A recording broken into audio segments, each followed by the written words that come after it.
Arte Va y Bombay Sapphire presentan Arte Va Podcast. Episodio 2. Estudio A77.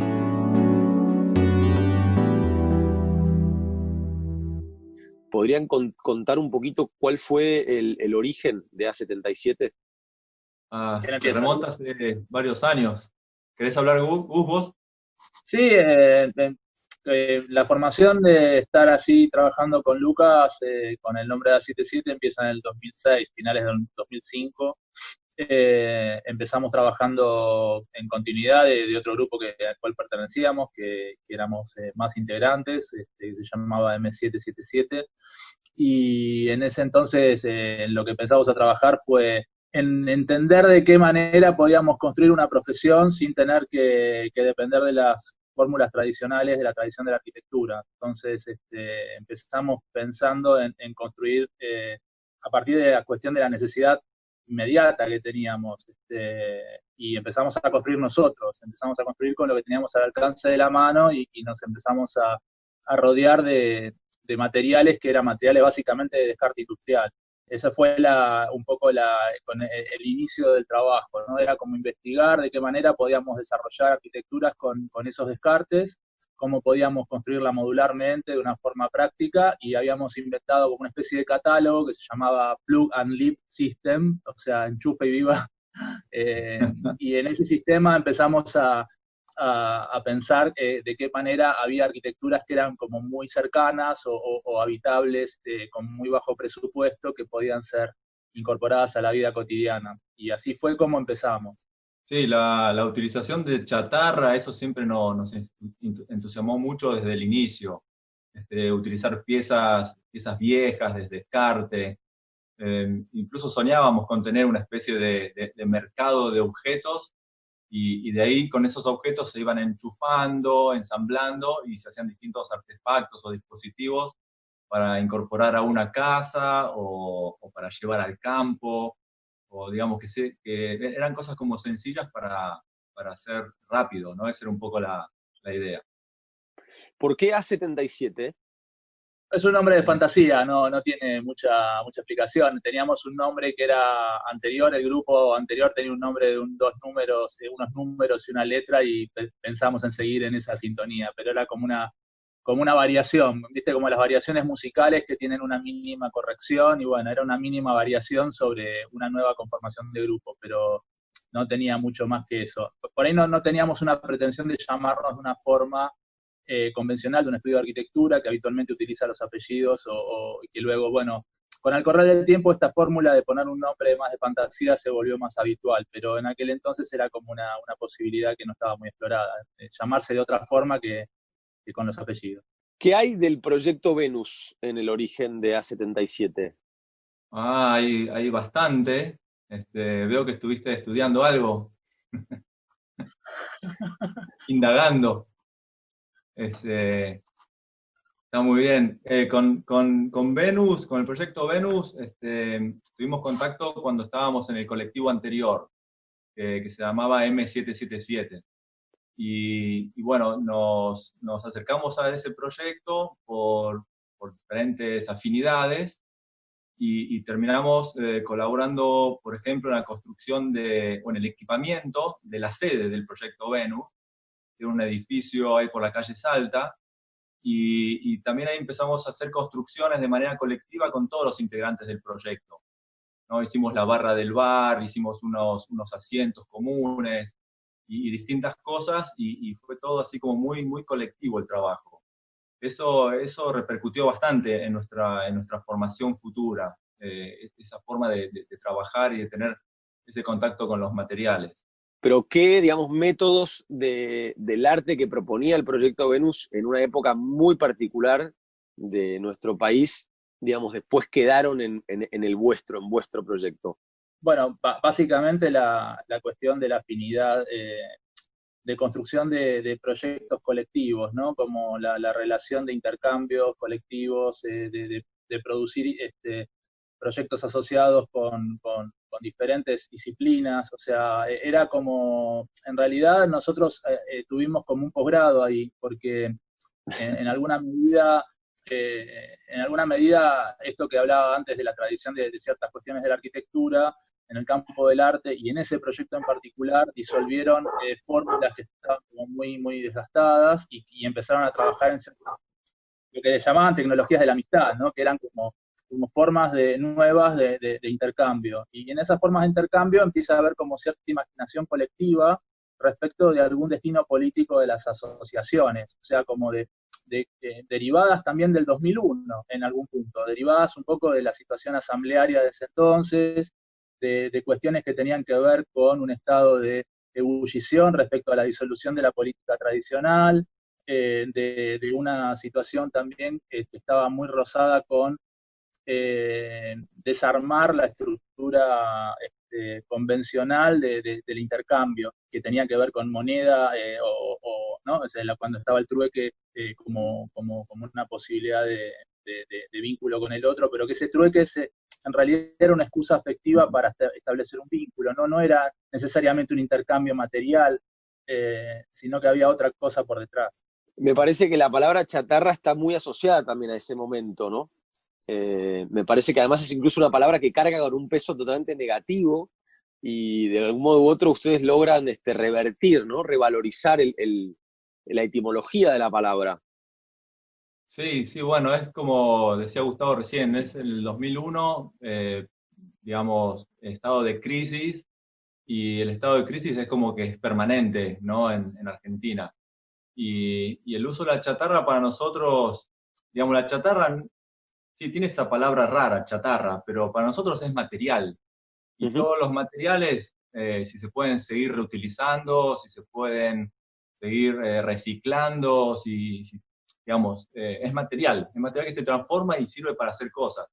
Y sobre todo es material que está al alcance de la mano, ¿no? Pues siempre hay una crisis, nunca hay dinero suficiente para nada.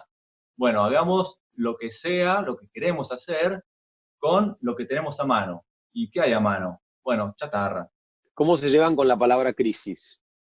Para mí es como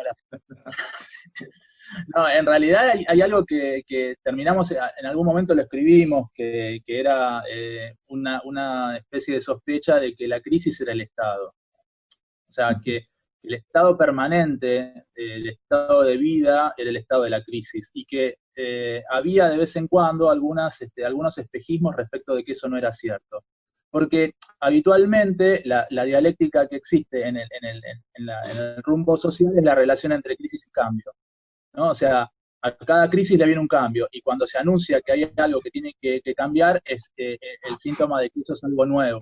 Cuando en realidad es la retroalimentación de una crisis que siempre cambia de forma, pero que no cambia de estado. Claro, es circular en un punto, porque no está asumida la idea de que la crisis es una forma de vida, en el sentido de que contra lo que uno puede pensar de que eso te vuelve frágil o vulnerable, al contrario, me parece que te vuelve como realista respecto a los proyectos que uno puede encarar, la disolución de una ingenuidad respecto a las expectativas de los cambios políticos, no sé, digo como la idea del estado de crisis como una situación de permanencia o un estado de vida, tampoco tiene que ver con el pesimismo, es todo lo contrario a eso, ¿no? O sea, es como, no por no ser ingenuo deja de ser optimista. En un punto hay un rastro de optimismo, en el sentido de que hay una posibilidad de trabajo en las crisis que son las que desarrollan campos de fertilidad. En este momento lo estamos viviendo porque hay como una pulsión que eso, digamos, que es peligrosa en un punto porque a la salida no se sabe, pero que por el momento te empieza a generar cierta expectativa. Bueno, pero esta es la vida de siempre. Lo que pasa es que ahora estamos cerrados adentro de nuestras casas. Es el único cambio. Después de todo, es la vida de todos los días la que estamos teniendo con este estado actual. ¿Ya? Otra palabra que surge mucho en esta, digamos, hibridez es también lo social y lo colectivo. ¿Cómo definirían el vínculo con lo social desde A77? Y bueno, si continuamos con la historia, esta que empezamos a contar al principio de la charla, cuando nosotros pasamos de la instancia entre entender que podíamos producir algo con nuestras manos, hubo una instancia posterior que fue la de entender que eso que producíamos podía despertar, juntar a personas a charlar sobre algo. En principio lo que empezamos a hacer fueron dispositivos de reunión y de conversación colectiva, que digamos en los equipamientos que íbamos haciendo cada vez iban afirmando más proyectos que tenían la cuestión de producir dinámicas sociales. Entonces, nuestro salto de la arquitectura de estudio por encargo a la del desarrollo de proyectos autogestionados, que fue una primera instancia de nuestro cambio profesional, es la de entender que podíamos no solamente construir objetos, sino diseñar los dispositivos de encuentro entre las personas, poder pensar en los programas a partir de una ingenio sobre un proyecto colectivo, poder entender que podíamos armar proyectos que produjeran dinámicas sociales y encuentro entre las personas. Entonces, hay algo también, en base a esto que hablábamos respecto al proyecto Venus, que tiene correlato. Por otro lado, tiene un correlato esta cuestión de cómo la autoconstrucción se vuelve autoconstrucción de un hecho social. O sea, es una construcción no solamente de un hecho material, sino también de un hecho social, y que ese hecho social se traduce en un proyecto de tono artístico en algunos casos, de tono eminentemente social, de tono disciplinar, de tono, no sé, de cruce de disciplinas, pero en cada caso, o cada fórmula, cada proyecto, iba encontrando con quienes uno poderlos desarrollar, ¿no? Entonces tenemos proyectos con artistas, tenemos proyectos con arquitectos, tenemos proyectos con gente que trabaja en las ciencias sociales o en otras disciplinas, y tenemos proyectos en donde trabajamos en barrios con ciertas necesidades o carencias con referentes locales de un barrio popular. Cada una de esas instancias merecen dispositivos, artificios de trabajo o dispositivos discursivos que soporten al hecho constructivo. No es solamente el hecho constructivo, sino todo lo que está por detrás, que es la afectividad que la mediación del hecho constructivo va a producir, y cómo esa afectividad que el hecho constructivo produce genera una dinámica social también. ¿Podrían dar algún ejemplo afín de esa otra construcción, digamos, en términos de un barrio o de un artista? Y en la que estamos construyendo ahora, que fue detenida por la pandemia, es un trabajo que estamos haciendo en José León Suárez, en la Biblioteca Popular La Cárcova.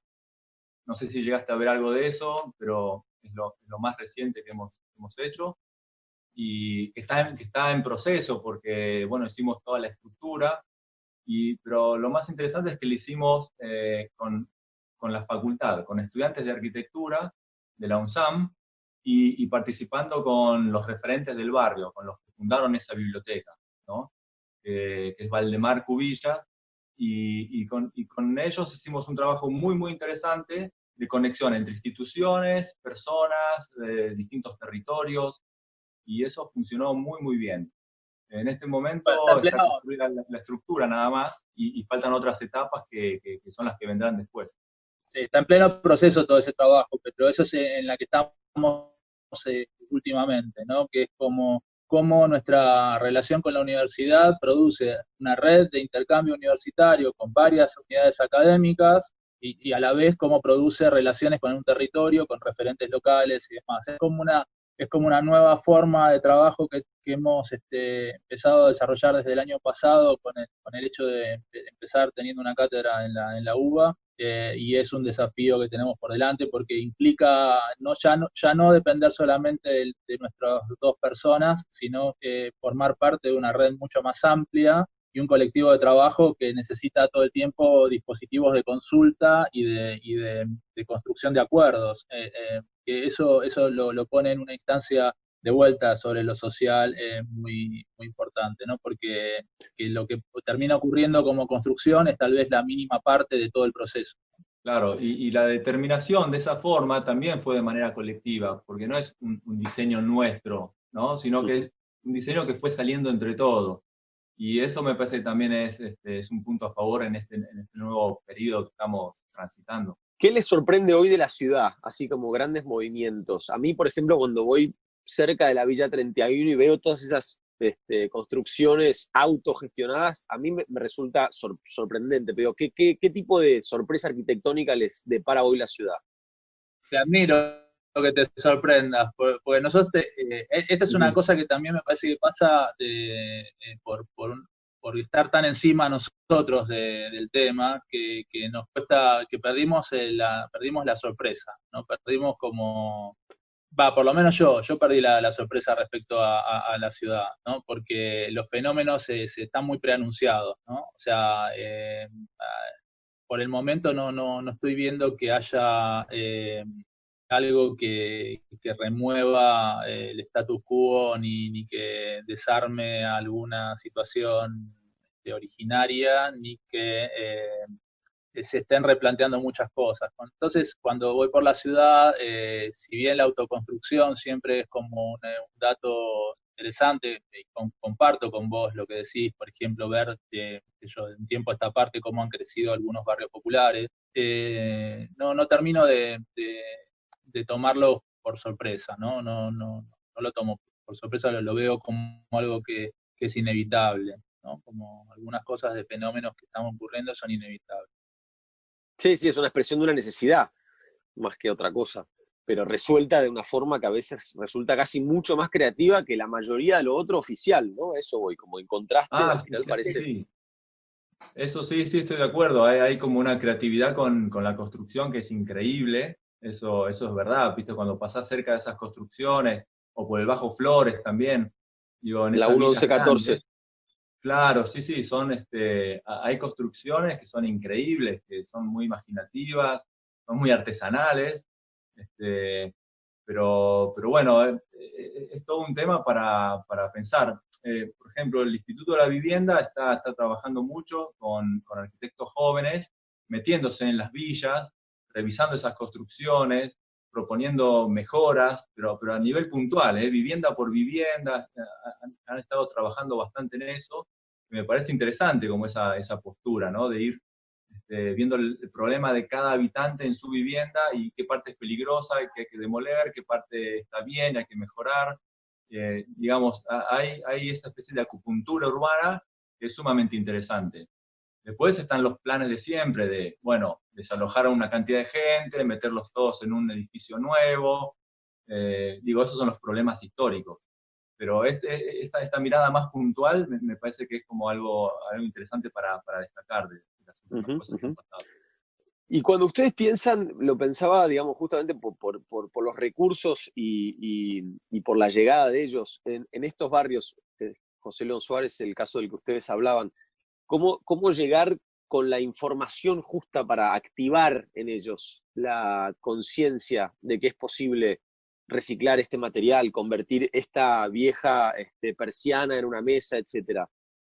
No, eso es realmente difícil, ¿eh? En realidad nosotros ese trabajo nos gustaría que lo podamos hacer en algún momento, pero todavía no llegamos a esa instancia en la que tenemos conversaciones al respecto de eso, digamos, porque con las personas generalmente que son referentes de instituciones, tenemos unos diálogos sobre arquitecturas en donde los acuerdos son como muy rápidos, eh, porque hay un nivel de cercanía muy fuerte, ¿no? O sea, tenemos como nivel de cercanía. No tenemos contactos con grupos de población. Quiero decir, esa es una aspiración que tenemos, ¿no? De llegar por eso, este año hicimos una experiencia en una villa, empezando a hablar con gente para ver cómo se podía hacer unas mejoras habitacionales o trabajar en la discusión sobre la relación, hablar más sobre la vida,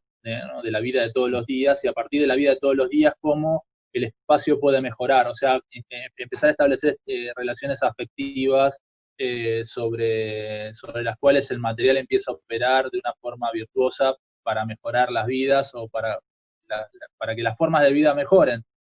Eso sería como un deseo de trabajo, por lo menos en lo personal yo tengo ese deseo. Pero es como, sabemos que es muy difícil y también es muy, la relación con las personas tienen que tener su tiempo y hay que construir también esos dispositivos de diálogo y de articulación como los que hicimos para ciertos proyectos más colectivos en las relaciones de persona a persona en un barrio, por ejemplo, ¿no? O en un barrio con Ujú. necesidades. Eso es una situación posible de implementar, pero digamos, en este momento, por ejemplo, las conversaciones que podemos tener con los referentes territoriales o locales se resuelven dentro de un marco en el cual lo académico está bueno porque actúa como una mediación de inmediatez respecto a las decisiones. Si, por ejemplo, trabaja un estudiante, se lo cuenta a un referente, le cuenta cómo lo pensó esa persona o esa persona que está a cargo de una institución barrial, da su opinión, el estudiante lo corrige en base a esa opinión, pero también da su visión creativa al respecto, y en esa construcción de diálogos hay como un intercambio interesante, pero si me preguntás, tal vez me interesa mucho más saltar de la instancia de la institución a la de la vivienda de las personas, porque me parece que ahí hay mucho por hacer, porque hay mucha más necesidad todavía. O sea, si bien en las instituciones de los barrios hay muchas necesidades, muchas más hay en las viviendas. Y eso es una instancia interesante para explorar y para poderla llevar adelante, ¿no? Cómo se financiarían, cómo se harían los métodos de trabajo, cómo se formaría en oficios para poderlo desarrollar, cómo eso capacitaría laboralmente para luego construir una cadena de producción, cómo las cooperativas pueden servir como herramienta de producción del hábitat. Bueno, hay muchas cosas que hay mucha gente trabajando en eso también, pero que me parece que de todas maneras hay mucho por hacer en ese campo, porque hay muchas necesidades insatisfechas. Sí, obviamente es una cuestión de marketing, pero se escucha hablar más que antes de arquitecturas sustentables, y uno ve a veces algunos frentes de edificios con plantas, edificio es verde. ¿Qué hay de realidad en esos rótulos? Bueno, hay algo de lo que hablan. Sí, decilo. No, dale, Gus, dale. Es uno y uno. No, que hay algo que hablábamos antes del tema de las tendencias y de la fragilidad de las imágenes y de la mutabilidad de las imágenes, y bueno, cuando vas a ver unas cosas que sean de época, por ahí cuando se estudia historia vas a ver que hay fachadas como antes había fachadas con ladrillo aplicado, ahora hay fachadas con rejas que contienen plantas, pero de todas maneras hay palabras que está buenas que se resignifiquen, porque muchas veces se empiezan a perder valor las palabras. Pensar que lo sustentable es algo que implica la mayor posibilidad de aprovechamiento de los recursos, ¿no? Y esa mirada, si se vuelve mercancía, se desvaloriza en su sentido más íntimo, que es el de volver mucho menos ofensiva la vida humana en el mundo, ¿no? O en la Tierra. Entonces, si lo sustentable está atado a una palabra que implica cierta situación de venta o de marketing, bueno, eso empieza a perder valor y no entra en el mecanismo de pensamiento que nos haría volvernos mucho menos ofensivos al planeta, ¿no? O mucho más amables con el planeta. Generalmente cualquier construcción desata una emisión de dióxido de carbono que se puede medir, se puede mensurar. Tal vez por cuestiones del destino y también porque hemos decidido muchas veces hacerlas así, la mayoría de las construcciones que hemos hecho nosotros son sobre construcciones ya hechas, no desde cero, sino reciclajes o readecuaciones de estructuras ya construidas que empiezan a tomar otra forma a partir de algunas intervenciones. Eso, digamos, es nuestra forma de ver lo sustentable, como decir, bueno, no, tratamos de demoler lo menos posible, tratamos de recuperar al máximo lo que está, tratamos de usar los espacios que no están usados y reaprovecharlos, llenarlos de luz y de aire, o sea, volver una situación habitable, cuestiones que tienen que ver con el vicio que muchas construcciones van teniendo a lo largo de su historia. Entonces, para nosotros esa idea de lo sustentable va linkeada con esa fórmula de abordaje. Generalmente entra en un canon mucho más del orden del consumo, ¿no? Algunas palabras se empiezan a vaciar de contenido a partir de eso. Sí, muchos edificios se dicen sustentables, pero cuando empezás a analizar los materiales con los que fueron construidos, no tienen nada de sustentable. O quizás tienen equipos, puede tener un equipo de aire acondicionado que sí, que es sustentable porque es eficiente, pero el gasto que se puso en ese equipo es tremendo. Entonces también es lo que dice Gus, ¿no? A veces esa palabra se vuelve como muy comercial, te la pintan de verde y te dicen que es sustentable, pero detrás de eso no hay nada sustentable. Ese es el peligro de esa palabra. Y en realidad lo sustentable es algo que en construcción viene desde hace muchos, muchos años, pero bueno, se ha puesto como de moda y eso es lo lamentable, que se pone de moda cuando tendría que ser algo como mucho más profundo, ¿no? Hablando justamente de profundidad, y para cerrar, ¿qué referentes los cautivan o los apasionan dentro de lo que ustedes hacen? Nosotros conocimos y pudimos trabajar con los Raum Labor, que es un colectivo de Berlín que trabaja hace bastantes años en proyectos que tienen un alcance urbano a partir de trabajar con recursos muy a la mano también y con despliegues sociales y con articulaciones políticas muy interesantes. Para nosotros es un referente a nivel internacional respecto a actividades que tienen que ver con la dinámica social de la arquitectura en una especie de actividad como de multidisciplina, ¿no? Y en términos de lo arquitectónico, en el caso mío en particular, me interesa también lo que hacen Flores y Prats en Barcelona como arquitecto, o sea, como estudio de arquitectura sobre obras que tienen un carácter de edificios para equipamiento cultural. Sí, de acuerdo con Gus, y bueno, podríamos numerar muchos arquitectos que hay muchos que nos interesan y estamos todo el tiempo estudiando, incluso los damos de ejemplo también para estudiar a nuestros estudiantes, pero sí, básicamente lo que dijo Gus. Después hay un artista holandés que también nos pegó mucho en algún momento, que es Van Lieshout, también con sus artefactos así, de tipo cabinas, eso, y usando chatarra portuaria, containers. Eso también siempre nos inspiró mucho. Buen recorrido. Bueno, muchas gracias. Gracias por la entrevista, Esteban. De nada, que siga todo bien y nos hablamos pronto.